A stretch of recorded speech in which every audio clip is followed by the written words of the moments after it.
Assalamualaikum warahmatullahi wabarakatuh. Perkenalkan, kami dari kelompok 1 yang beranggotakan Naimul Faizah NIM 001, Putri Laili Wijiastuti 004, Ramadina 006, Sakinah 031.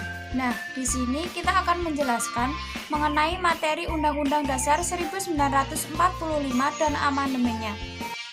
Yang pertama yaitu tentang sejarah Undang-Undang Dasar 1945. Sebagai negara yang berdasarkan atas hukum, tentu saja Indonesia memiliki suatu konstitusi yang dikenal di Indonesia, dikenal dengan Undang-Undang Dasar 1945. Pelaksanaan kenegaraan Indonesia, Undang-Undang Dasar 1945 dirancang sejak 29 Mei 1945 sampai 16 Juni 1945 oleh BPUPKI yang beranggotakan 21 orang. Diketahui Insinyur Soekarno, Dr. Andes Mohatta sebagai wakil ketua dengan 19 orang anggota yang terdiri dari 11 orang wakil dari Jawa, 3 orang dari Sumatera, dan masing-masing 1 wakil dari Kalimantan, Maluku, dan Sunda Kecil. Pada tanggal 18 Agustus 1945 atau sehari setelah ikrar kemerdekaan, Panitia Persiapan Kemerdekaan atau PPKI mengadakan sidang yang pertama kali dan menghasilkan beberapa keputusan sebagai berikut.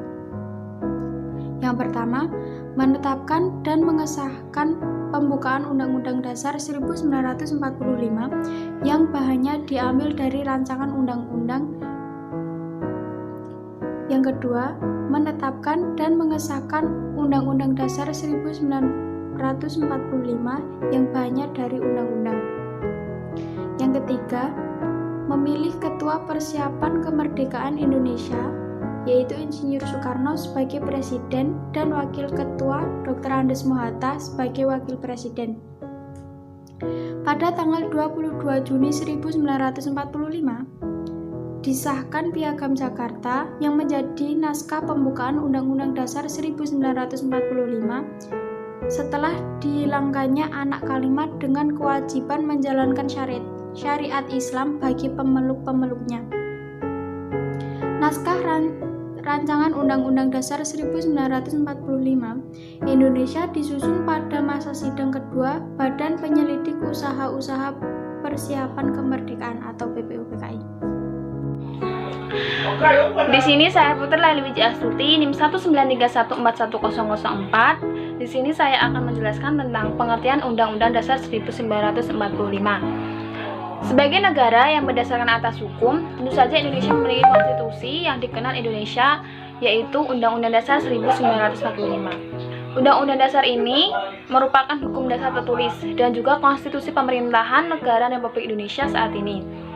Undang-Undang Dasar 1945 adalah hukum lembaga negara yang mengikat pemerintah, lembaga-lembaga negara, lembaga masyarakat, dan mengikat setiap penduduk yang berada di wilayah negara Republik Indonesia.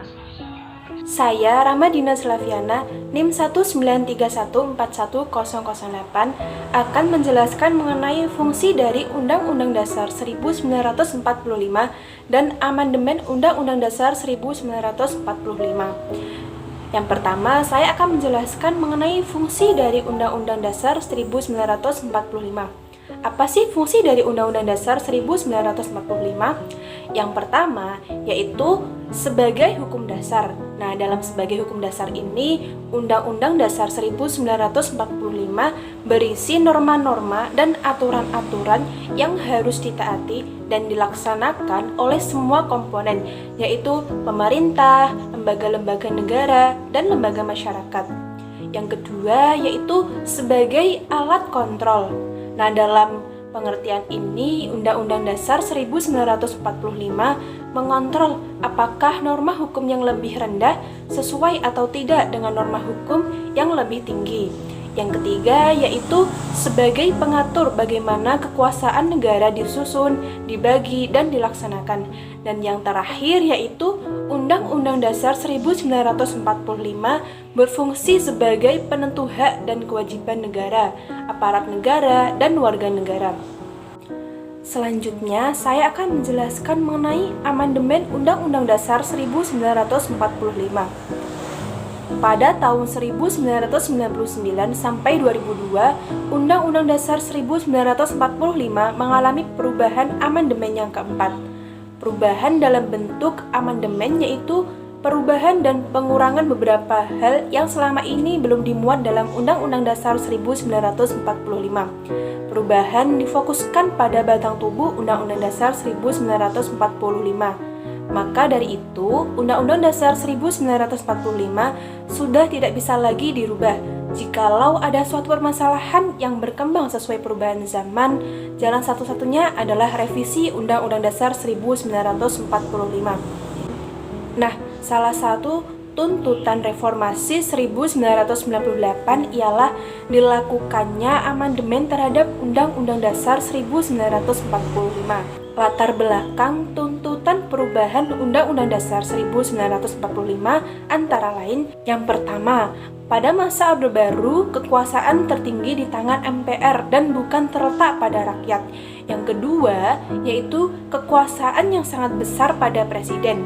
Dan yang ketiga, yaitu adanya pasal-pasal yang terlalu luas atau dapat menimbulkan multitafsir.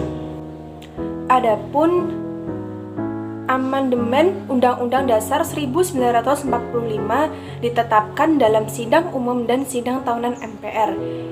Adapun yang pertama yaitu amandemen pertama Undang-Undang Dasar 1945 ditetapkan dalam sidang umum MPR 1999 tanggal 14 sampai 21 Oktober 1999. Yang kedua yaitu amandemen kedua Undang-Undang Dasar 1945 ditetapkan dalam sidang tahunan MPR tahun 2000 tanggal 7 sampai 18 Agustus 2000. Yang ketiga yaitu amandemen ketiga Undang-Undang Dasar 1945 ditetapkan dalam sidang tahunan MPR 2001 tanggal 1 sampai 9 November 2001. Dan yang terakhir yaitu amandemen Undang-Undang Dasar 1945 ditetapkan dalam sidang tahunan MPR 2002 tanggal 1 sampai 11 Agustus 2002. Ada beberapa yang menjadi tujuan bangsa Indonesia merubah amandemen-amandemen Undang-Undang Dasar 1945, yakni yang pertama, untuk mengembalikan Undang-Undang Dasar 1945 berderajat tinggi dan menjiwai konstitusionalisme serta negara berdasarkan atas hukum dan keadilan sosial bagi seluruh rakyat Indonesia. Yang kedua yaitu menyempurnakan Undang-Undang Dasar 1945. Dan yang ketiga yaitu menciptakan era baru dalam kehidupan bermasyarakat, berbangsa, lebih berkeadilan sosial dan lebih berkemanusiaan sesuai dengan komitmen bangsa Indonesia. Nah, teman-teman, dari materi Undang-Undang Dasar 1945 dan amandemennya yang telah kelompok kami sajikan, kelompok kami menyediakan sebuah pertanyaan nih. Dan teman-teman wajib menjawab di kolom komentar ya. Pertanyaannya adalah, seperti apa tanggapan masyarakat terhadap hasil amandemen Undang-Undang Dasar 1945, serta apa dampak yang ditimbulkan dari amandemen Undang-Undang Dasar 1945 dalam kehidupan berbangsa dan bernegara. Terima kasih. Saya akan menjelaskan tentang tujuan amandemen Undang-Undang Dasar 1945. Yang pertama yaitu untuk menyempurnakan aturan dasar mengenai tatanan negara agar dapat lebih mantap dan mencapai tujuan nasional, serta menyempurnakan aturan dasar mengenai jaminan dan pelaksanaan kedaulatan rakyat. Yang kedua, memperluas partisipasi rakyat agar sesuai dengan perkembangan paham demokrasi. Yang ketiga yaitu menyempurnakan aturan dasar mengenai jaminan dan perlindungan hak agar sesuai dengan perkembangan HAM dan peradaban umat manusia yang menjadi syarat negara hukum. Yang keempat, melengkapi aturan dasar dalam penyelenggaraan negara yang sangat penting bagi eksistensi negara dan perjuangan negara mewujudkan demokrasi. Yang kelima yaitu menyempurnakan aturan dasar mengenai kehidupan bernegara dan berbangsa sesuai dengan perkembangan aspirasi, kebutuhan, dan kepentingan bangsa dan negara Indonesia, sekaligus mengakomodasi kecenderungan untuk kurun waktu yang akan datang. Sekian penjelasan dari kelompok 1 mengenai Undang-Undang Dasar 1945 dan amandemennya. Kurang lebihnya mohon maaf. Wabillahi taufiq wal hidayah. Wassalamualaikum warahmatullahi wabarakatuh.